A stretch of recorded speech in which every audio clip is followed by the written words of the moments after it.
Yuk kita simak bimbingan dan konseling. Guru BK disebut juga dengan konselor, sedangkan siswa disebut juga dengan konseling. Bimbingan dan konseling adalah bantuan yang diberikan oleh konselor kepada konseli agar konseli mampu menyelesaikan masalah yang dihadapinya dan mampu mengembangkan potensi yang dimilikinya. Ayo kita bahas peran guru BK dalam mengatasi perkelahian siswa. Sebelumnya, ayo kita simak video berikut.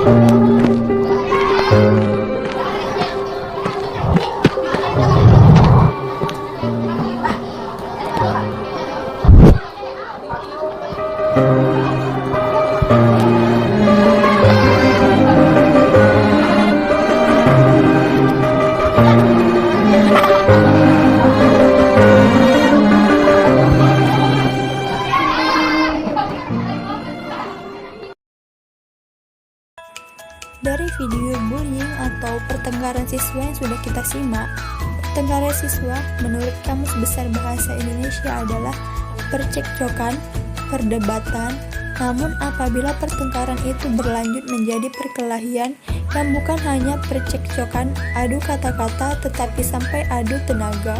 Perkelahian yang terjadi antara siswa termasuk salah satu jenis kenakalan remaja. Menurut Pak Palia Supriyatna bahwa faktor-faktor yang mempengaruhi perkembangan individu siswa dikategorikan ke dalam faktor internal. Faktor internal adalah faktor pembawaan sejak lahir yang dinamakan heredity. Faktor heredity ialah segala yang dibawa sejak lahir yang diterima anak dari orang tuanya. Faktor lainnya yang mempengaruhi adalah faktor eksternal. Faktor eksternal merupakan faktor yang berpengaruh terhadap diri individu yang berasal dari lingkungan. Remaja lebih patuh terhadap aturan kelompok sebaya, bahkan jika dibandingkan patuh kepada orang tua. Keterikatan siswa sekolah dalam kelompok rawan untuk menimbulkan kenakalan remaja, seperti perkelahian antar sekolah, tindak pencurian, dan lain sebagainya.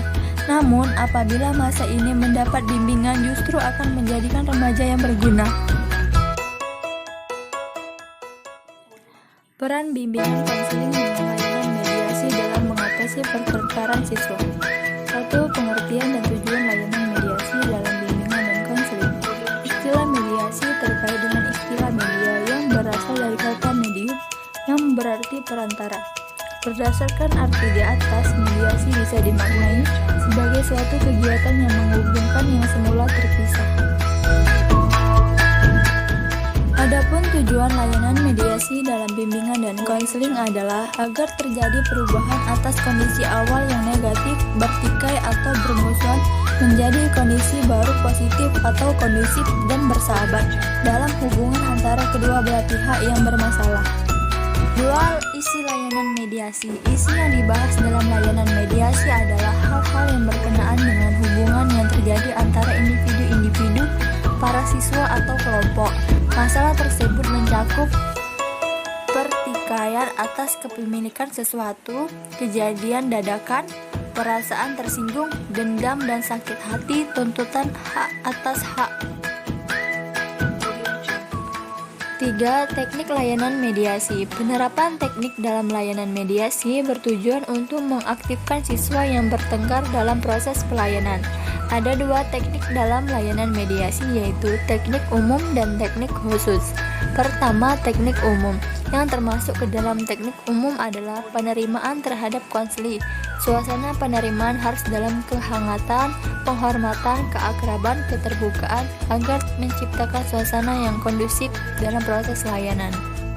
B. Strukturan. Dalam penstrukturan dikembangkan pemahaman kepada konseli tentang apa, mengapa, untuk apa, dan bagaimana layanan mediasi. Selain itu, konselor memberi pemahaman kepada konseli bahwa konselor tidak memihak kecuali pada kebenaran. C. Ajakan berbicara. Dalam ajakan berbicara, konselor berupaya mencari tahu permasalahan yang dialami konseli dan bagaimana cara dapat bertemu dengan mereka.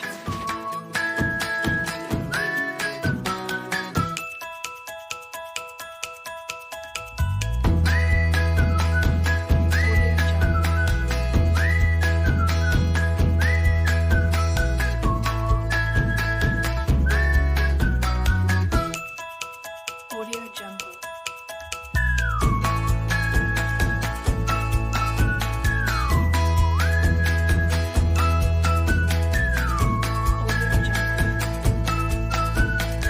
Kesimpulan, pertengkaran yang dilakukan oleh pelajar kerap terjadi. Permasalahan tersebut harus ditangani sebelum menjadi kasus kriminal yang tentunya merugikan siswa itu sendiri, bahkan sekolah dan keluarga siswa.